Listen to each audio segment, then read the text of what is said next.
$5.000 es una plata para hacer refacciones o no, si es mucho, si es poco. Mucho, eso no hay duda, ¿eh?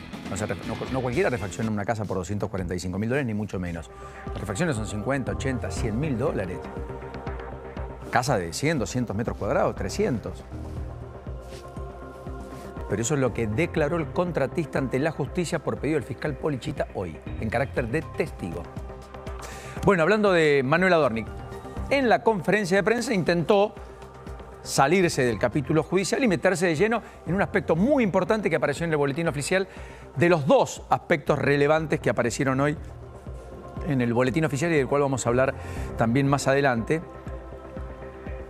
porque uno de ellos tiene que ver con el primer decreto reglamentario de la famosa ley de modernización laboral. Exactamente, Paulino, se habló. En realidad, si ingresan al boletín oficial van a ver el decreto 315/26, donde se reglamenta el RIFL, no rifle, porque este es el régimen de formalización laboral. Es un régimen que lo que busca es la reducción de aportes patronales por 48 meses. Esto está reglamentado a partir de este mes. Tienen un año, pero vamos a escuchar al jefe de gabinete que esto decía en la conferencia de prensa. Contarles que hoy se reglamentó el régimen de incentivo a la formalización laboral, o denominado RIFLE, un capítulo clave dentro de la reciente promulgada Ley de Modernización Laboral. Este régimen prevé una importante reducción en el monto de las contribuciones patronales que enfrenta el empleador para todos los nuevos empleados que contrate durante los próximos 4 años. De esta manera, las contribuciones patronales, las asignaciones familiares y el fondo de empleo, que hasta entonces representaban el 19% del salario, ahora pasarán a representar el 2%. Es decir, una reducción del 89% de las contribuciones patronales para aliviarle la carga al sector privado.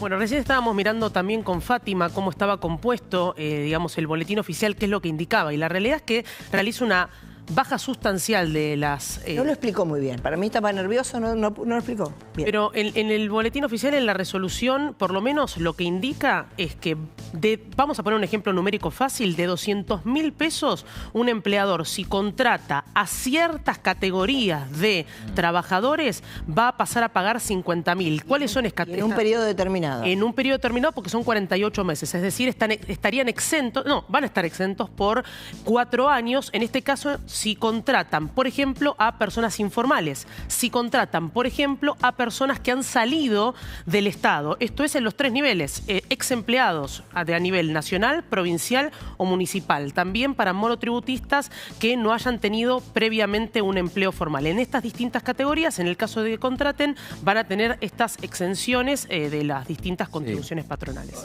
Básicamente las contribuciones van a pasar a ser alícuotas diferenciales del 2 o 3% según el subsistema de destino, aproximadamente 6% del actual salario, cuando actualmente se paga poco más del 30% entre seguridad social, aportes jubilatorios, cargas. Claro. O sea que la reducción es muy importante hacia adelante, pero además te evita hacia atrás los juicios eventualmente que puedas tener y demás.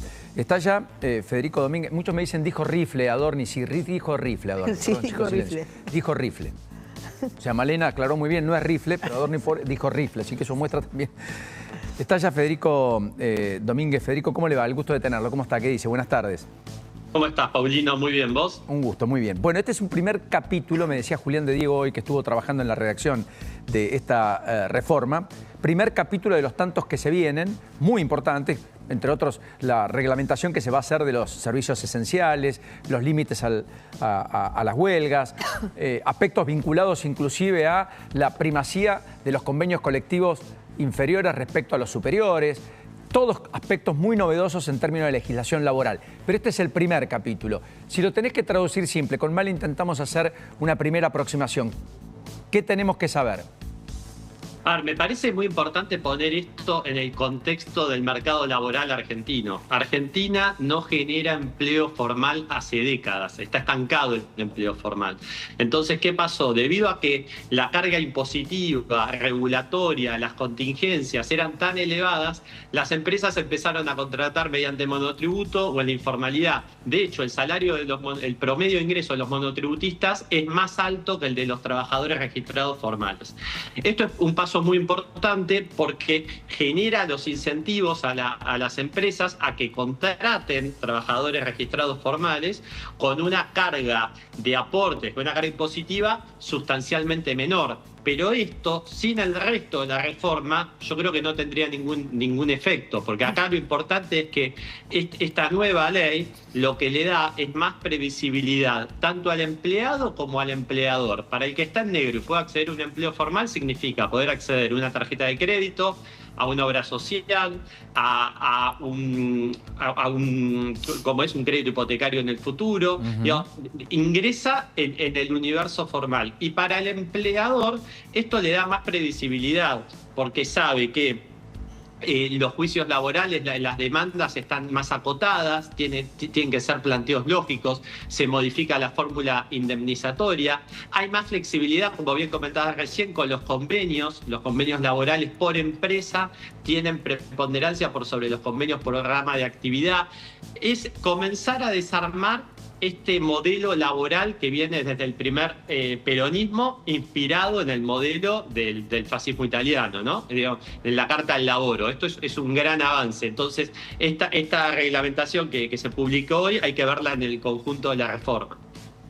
Federico, 2 o 3 puntuaciones sobre este aspecto que quiero que me ayudes. La primera es: esto está abierto por un año, hay tiempo durante un año para este blanqueo, para esta incorporación en estas condiciones de nuevos trabajadores, desde el 1 de mayo hasta el 30 de abril del año próximo. Segundo, es hasta el 80% de la nómina de empleados que tenga una empresa. Es decir, una empresa no puede duplicar la capacidad de empleo, ¿correcto? Seguime en esto.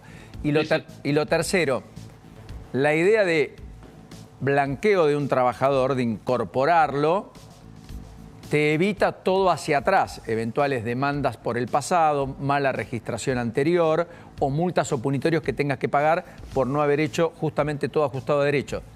¿Puede ser? Exacto. La norma lo que tiene es realismo. Si uno pretendiera que para formalizar un trabajador hubiera que pagar todas las multas por todas digamos, lo que fueron las últimas décadas, en muchos casos, de un trabajador, esto podría hacer que el costo sea muy oneroso.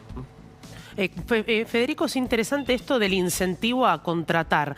Cuando uno piensa también en el incentivo a contratar respecto al tema cargas patronales, se hizo mucho hincapié en la reforma laboral sobre la litigiosidad, pero ¿cómo ves este punto que por lo menos hasta ahora no conocíamos la letra chica y que ahora podemos entender cuáles son los incentivos?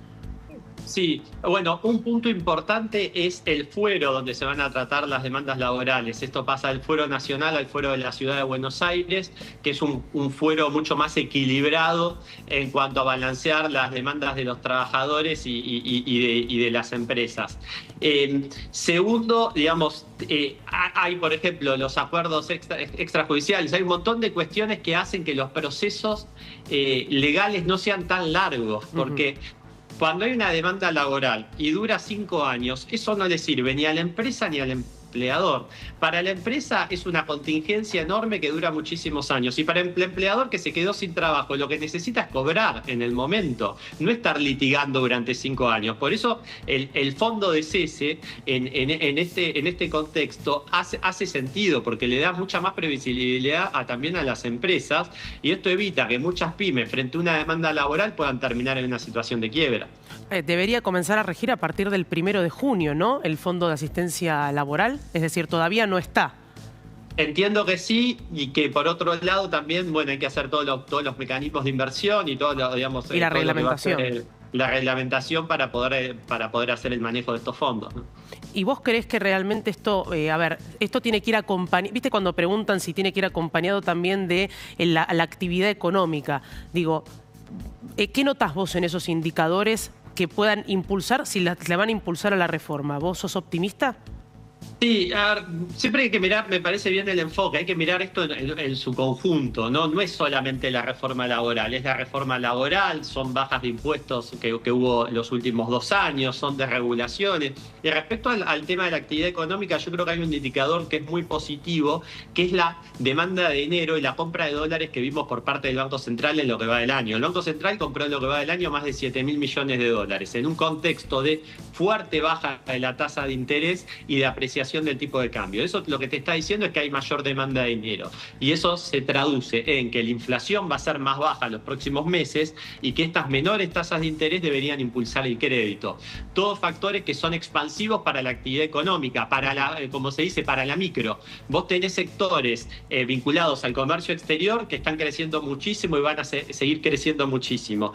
Pero el crédito, menores tasas de interés, te dinamizan muchos sectores como la construcción, el consumo, y creo que los datos que estamos viendo en los primeros meses del año en el mercado financiero anticipan que los próximos meses deberían ser buenos en términos de actividad económica. O sea, la economía estaría pegando la vuelta después de la contracción del primer bimestre. Exactamente, vos tuviste un periodo electoral el año pasado donde tuviste una fuerte caída de la demanda de dinero. Para evitar que el impacto inflacionario sea aún mayor, el Tesoro realizó una fuerte absorción de pesos, que eso te provocó una suba de las tasas de interés y tuvo impacto en la economía. Y ese rezago monetario y ese impacto de las tasas altas ya está pasando. Entonces yo creo que Argentina va a retomar el ritmo de crecimiento que tuvo hasta el periodo electoral. Y yo insisto en este punto, Argentina está mucho mejor de lo que estábamos en el 2023, pero aún así hay muchísima gente que no le alcanza, porque no se pueden arreglar décadas de populismo en 2 años. Ahora, estas condiciones monetarias están dadas para que los próximos meses y años sean buenos para la actividad económica, y yo creo que si Argentina en el 2027 reelige a Milei, digamos, y continúa con políticas económicas de corte liberal, los próximos años para Argentina deberían ser excepcionales. Están todas las condiciones para eso. ¿Y crees que la economía podría dejar de crecer como una K, como dicen algunos economistas? Arriazu incluso lo dejó traslucir. Es decir, la idea de que hay una vertical que sube, hidrocarburo, minería, agroindustria, y otra vertical que cae, que no encuentra piso, comercio minorista, industria y eventualmente construcción.